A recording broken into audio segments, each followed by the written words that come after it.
नमस्कार, मैं हूं पंकज भार्गव। इतिहास के पन्नों में चांद के लिए कई कहानियां लिखी गईं, मगर सबसे अनूठी कहानी 45 बरस पहले लिखी गई थी, जब 21 जुलाई 1969 को अमेरिकी अंतरिक्ष यात्री नील आर्मस्ट्रांग ने चांद की धरती पर पहला कदम रखा था।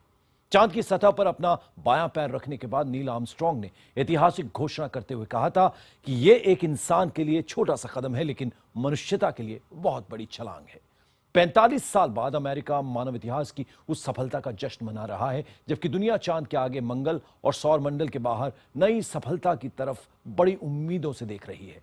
चांद से आगे कैसे बढ़ रहा है ये सफर, इसी पर है हमारी खास पेशकश, चांद के आगे जहां और भी है।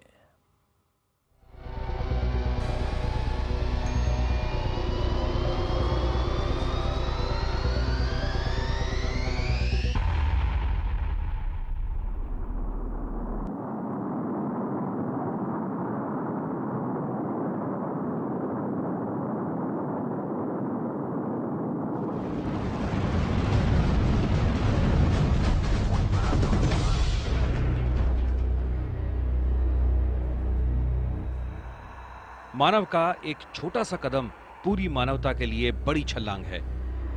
इंसान की इच्छा शक्ति, ज्ञान विज्ञान, अथक मेहनत की पहचान बन चुके ये शब्द अमेरिकी अंतरिक्ष यात्री नील आर्मस्ट्रांग ने तब कहे थे जब 45 साल पहले उन्होंने चांद पर कदम रखा था। वो कदम चांद पर इंसान के पहले कदम थे। वो छोटे से कदम मानवता के लिए कितनी बड़ी छलांग थी, ये इसी से समझा जा सकता है कि मानव इतिहास में पहली बार इंसान ने धरती की सरहद से करीब 3,84,400 किलोमीटर दूर ब्रह्मांड के रहस्य खोजने की अपनी फितरत का नया अध्याय लिखा था।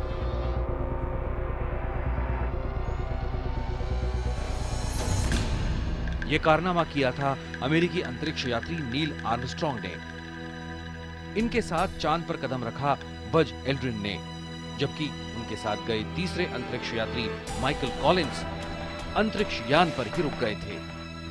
दुनिया आज इसी मिशन को अपोलो 11 मिशन के नाम से जानती है।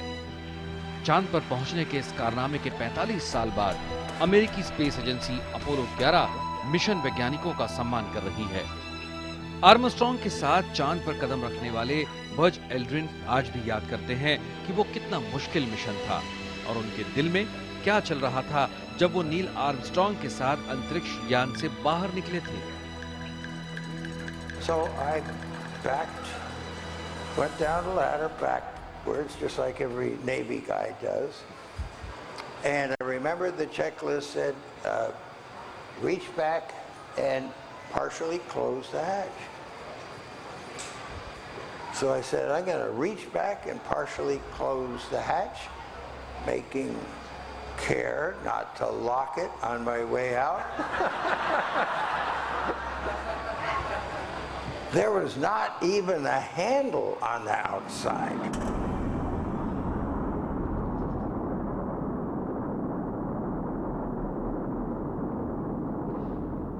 बेशक चांद पर कदम रखने का अपोलो 11 मिशन आज भी इंसान की सबसे बड़ी चुनौतियों में से एक माना जाता है।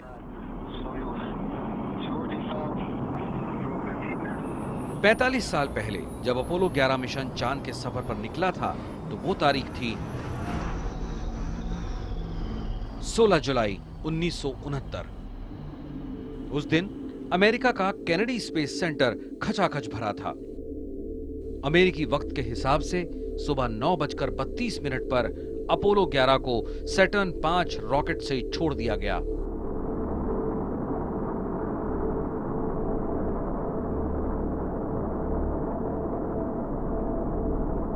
मिनट बाद मुख्य नियंत्रण यान सैटर्न 5 रॉकेट के अंतिम चरण से अलग हो गया और अपोलो 11 चंद्रयान ईगल को लेकर चांद की तरफ रवाना हो गया।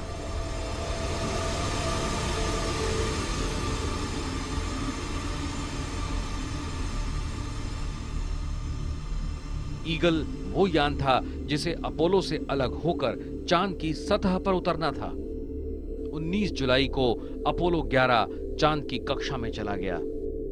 अंतरिक्ष यात्रियों के लिए अब पहली बड़ी चुनौती थी उस जगह की पहचान करना जहां पर चंद्रयान ईगल को उतारा जा सकता था। आखिरकार ईगल की लैंडिंग के लिए सी ऑफ ट्रैंक्विलिटी को चुना गया।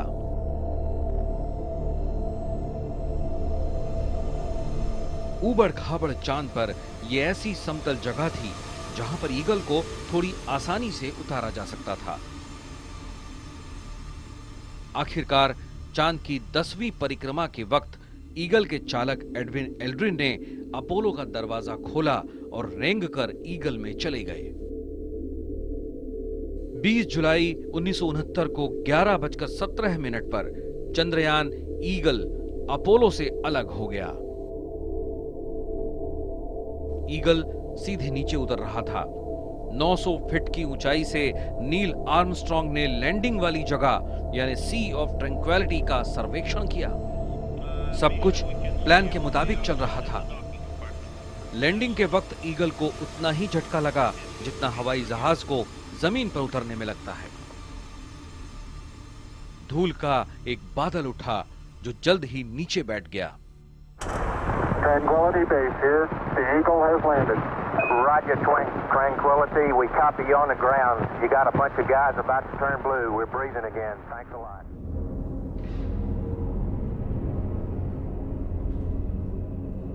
ईगल के चांद पर उतरने के 6.5 घंटे बाद आर्मस्ट्रांग ने चांद पर कदम रखा। यही वो लम्हा था जब उनके मुंह से निकला, मानव का ये छोटा सा कदम पूरी मानवता के लिए बड़ी छलांग है। नील आर्मस्ट्रांग ने कदम आगे बढ़ाया तो देखा कि उनके पहले कदम का निशान चंद्रमा की जमीन पर बन चुका है। इंसान के कदमों के ये निशान चांद पर हमेशा के लिए खुद गए हैं, क्योंकि वहां न हवा है न बारिश। इर्द गिर्द कुछ थी तो 10-10 फुट ऊंची चट्टानें थीं, जिन्हें नील आर्मस्ट्रांग और उनके साथ चांद पर कदम रखने वाले बज एल्ड्रिन को जांचना परखना था। Earth with the backpack like this guy has, we'd have weighed 360 pounds, pretty heavy. But on the moon, that's only 60 pounds. So that means you have this mass, but you're not being pulled down, so you can kind of think you can turn, but the backpack wants to keep going. So you have to make an allowance for that, but you can go like this. And turns out the best way, I think, was sort of the way a horse gallops. You put one foot down, you recover from that, then you stabilize, then you can lift off with this one and jump and do that again. So it's sort of a boop, boop, boop, boop, boop, boop.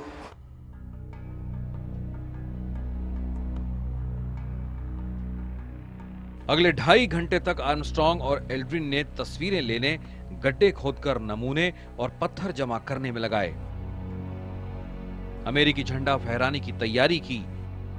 चांद से सीधा TV प्रसारण शुरू हो चुका था। तत्कालीन अमेरिकी राष्ट्रपति रिचर्ड निक्सन व्हाइट हाउस के ओवल ऑफिस में बैठकर इस ऐतिहासिक मिशन को टीवी पर देख रहे थे।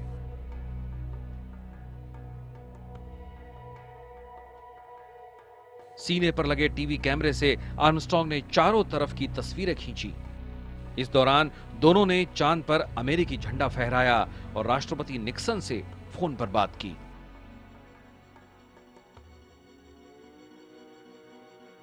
यान पर लौटकर चांद पर उतरने के 2.5 घंटे बाद शाम 5:54 पर अंतरिक्ष यात्रियों ने ईगल का इंजन चालू किया। चांद की सतह पर आर्मस्ट्रांग और एल्ड्रिन ढेर सारे उपकरण, अमेरिकी झंडा और एक प्लेट छोड़कर आए। प्लेट पर पृथ्वी का चित्र, अंतरिक्ष यात्रियों और राष्ट्रपति के हस्ताक्षर थे और उन पर लिखा था, इस जगह पृथ्वी ग्रह के मानवों ने अपने पहले कदम रखे। हम मानवता की शांति के लिए यहां आए। 1957 में सोवियत संघ के पहले उपग्रह स्पुतनिक से अंतरिक्ष में पहुंचने की दौड़ में पीछे रह गए अमेरिका के लिए यह गौरवशाली लम्हा था। I think for me the moon landing still is the greatest accomplishment people have ever done. I mean, even 45 years later, it's just a remarkable accomplishment for our country and for everyone involved. 24 जुलाई को Apollo 11 धरती पर लौटा। प्रशांत महासागर में गिरे eagle को USS hornet जहाज से उठाया गया। अंतरिक्ष यात्रियों के स्वागत के लिए राष्ट्रपति निक्सन खुद मौजूद थे। कुछ दिनों तक अंतरिक्ष यात्रियों को सबसे अलग रखा गया। चंद्रमा की धूल में कीटाणुओं की आशंका से ऐसा किया गया। 13 अगस्त 1969 को अंतरिक्ष यात्री बाहर आ गए और अमेरिका अपनी शानदार सफलता के जश्न में डूब गया।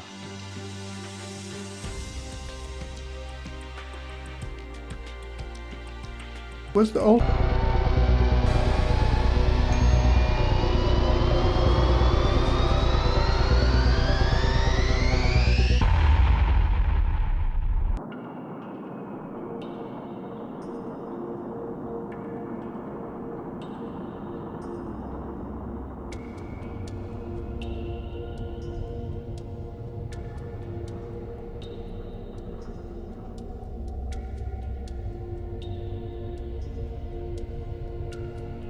चांद पर इंसान का पहला कदम।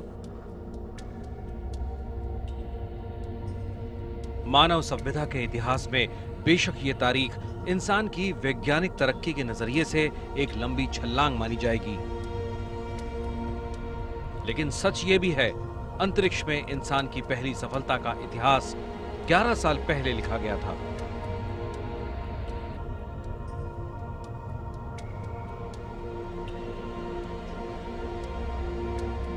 चार अक्टूबर 1957 अंतरिक्ष में इंसान की पहली सफलता।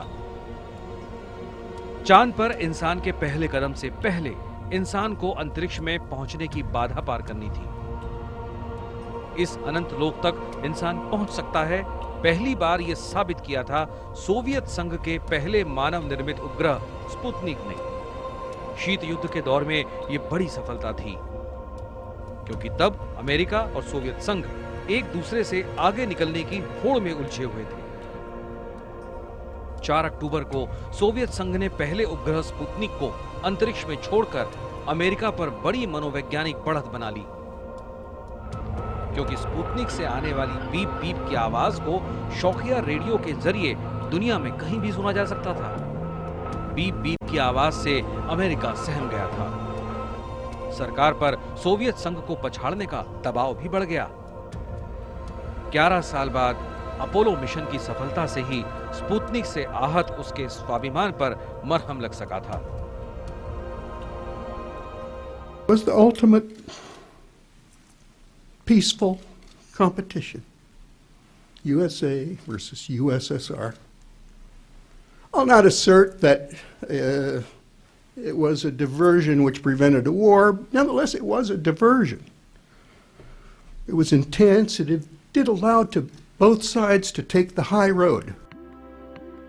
चांद पर पहला कदम रखने वाले नील आर्मस्ट्रॉन्ग आज हमारे बीच नहीं है। हालांकि उनकी ये बात 100% सही है कि अपोलो मिशन से ही दुनिया के तमाम मुल्कों के बीच अंतरिक्ष में आगे निकलने की होड़ शुरू हुई। इस होड़ की वजह से इंसान एक के बाद एक तरक्की की सीढ़ियां चढ़ता गया। मगर अमेरिका को ये सफलता कई असफलताओं के बाद हासिल हुई। 1957 में पहले मानव निर्मित उपग्रह स्पुतनिक को लॉन्च करने के बाद 13 सितंबर 1959 को सोवियत संघ का लूना 2 मिशन चांद पर पहुंच गया।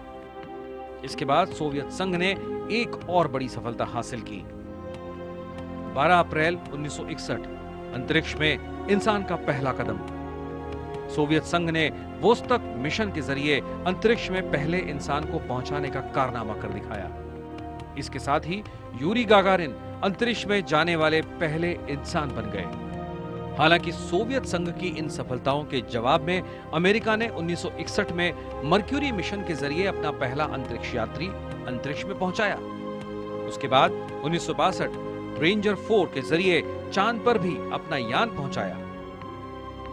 लेकिन सही मायने में वो अपोलो 11 मिशन के बाद ही सोवियत संघ को पछाड़ सका। Apollo 11 is a symbol of what a great nation and a great people can do if we work hard, work together, and have strong leaders with vision and determination. That is what Apollo 11 means to us today, to me today. चांद पर इंसान को उतारने वाला America आज भी ये कारनामा कर दिखाने वाला दुनिया का इकलौता मुल्क है। 1969 से लेकर 1972 तक अमेरिका ने चांद पर 6 और मिशन भेजे, लेकिन उसके बाद चांद को लेकर दुनिया का जोश कुछ कम हो गया। मगर पिछले 2 दशक में चांद को लेकर दुनिया में एक बार फिर दिलचस्पी जगी है। 24 जनवरी 1990 जापान ने लूनर ऑर्बिटर हितेन भेजा, जिसने 3 साल तक चांद की परिक्रमा की। 27 सितंबर 2003 यूरोपियन स्पेस एजेंसी ने स्मार्ट 1 अभियान भेजा, जो 3 साल तक चांद का चक्कर काटता रहा। 24 अक्टूबर 2007 चीन ने अपना मून मिशन चांग 1 भेजा और अगले ही साल 2008 में भारत ने भी चंद्रयान 1 भेजा। 22 अक्टूबर 2008 ये तारीख भारत के लिए कुछ वैसी ही अहमियत रखती है जैसे अमेरिका के लिए 20 जुलाई 1969। इसी दिन भारत का चंद्रयान एक समूचे देश की उम्मीदों को लेकर चांद के सफर पर निकला। भारत का चंद्रयान 1 कई मायनों में खास था, क्योंकि इसने सफलता की वो कहानी लिखी है जिसने चांद को लेकर दुनिया में एक नई उम्मीद जगाई है। देखिए, हमारा चंद्रयान 1 जो था पूरी तरह सफल रहा। उसने काफ़ी महत्वपूर्ण खोजें की कि जैसे चांद पे पानी की मौजूदगी का पहली बार उसने प्रमाण ढूंढा कि चांद पे पानी मौजूद है चांद के जो ध्रुवीय क्षेत्रों में। उसके बाद जो है कि हमारा दूसरा चंद्रयान जो है चंद्रयान 2, उसका मकसद ये है कि चांद पर जाकर एक छोटा सा एक रोवर उतारा जाए, जैसे कि मंगल पर अमेरिका ने रोवर उतारे हैं और वो रोवर रूस की मदद से बनाने का इरादा है और उस रोवर से वहाँ पर जाके चांद के बारे में और भी जानकारी इकट्ठा की जाए। माना जा रहा है कि भारत साल 2017 तक अपना दूसरा चंद्रयान अंतरिक्ष में भेज सकता है। भारत समेत दुनिया के तमाम देशों की चांद में दिलचस्पी इसलिए बढ़ गई क्योंकि वैज्ञानिकों का मानना है कि चांद को बड़े स्पेस मिशन के लिए सीढ़ी की तरह इस्तेमाल किया जा सकता है, यानी चांद पर स्पेस स्टेशन बनाए जा सकते हैं। And I think we have a lot going on now with the space station and a lot to look forward to with some commercial space companies flying people in space and going somewhere exciting beyond low Earth orbit, like maybe going to Mars. So I think there's a lot to look forward to. And the moon, I think we need to keep that in mind, that even though it was a while ago, it was a great accomplishment and shows we can accomplish great things when we put our minds to it. दरअसल चांद पर अमेरिकी सफलता ने मंगल ग्रह की दौड़ को भी तेज कर दिया था। हालांकि सोवियत संघ ने 1960 में कोशिशें शुरू कर दी थी, लेकिन इस मामले में पहली सफलता 1965 में अमेरिका को मिली। 1971 में अमेरिकी अभियान मंगल की कक्षा तक पहुंचने में सफल रहा। इसी साल सोवियत संघ का मार्स 3 मंगल की धरती पर उतरा। इसके बाद कई अभियान मंगल की धरती पर उतर चुके हैं, जिनमें अमेरिकी पाथफाइंडर और फोनिक्स मिशन भी हैं। 5 नवंबर 2013 को भारत ने भी अपना मंगल मिशन लॉन्च किया था। भारत के मंगलयान के 24 सितंबर 2014 तक मंगल की कक्षा में पहुंच जाने का अनुमान है। हालांकि ये आसान नहीं होगा, क्योंकि इसके लिए 300 दिन बाद मंगलयान के लिक्विड अपोजी मोटर को दोबारा स्टार्ट किया जाएगा। मिशन सफल रहा तो भारत ये तकनीकी सफलता हासिल करने वाला दुनिया का पहला देश बन जाएगा। मंगल जो है हमारे सौरमंडल का एक ऐसा ग्रह है जिसकी ओर सभी देशों की निगाहें हैं, और उसकी वजह यह है कि पूरे सौरमंडल में धरती से मिलता जुलता कोई ग्रह, सबसे ज़्यादा मिलता जुलता ग्रह तो मंगल है। हालांकि मंगल पर धरती जैसी हवा नहीं है, हवा काफ़ी कम है, लेकिन मंगल पे काफ़ी सारा पानी मिला है।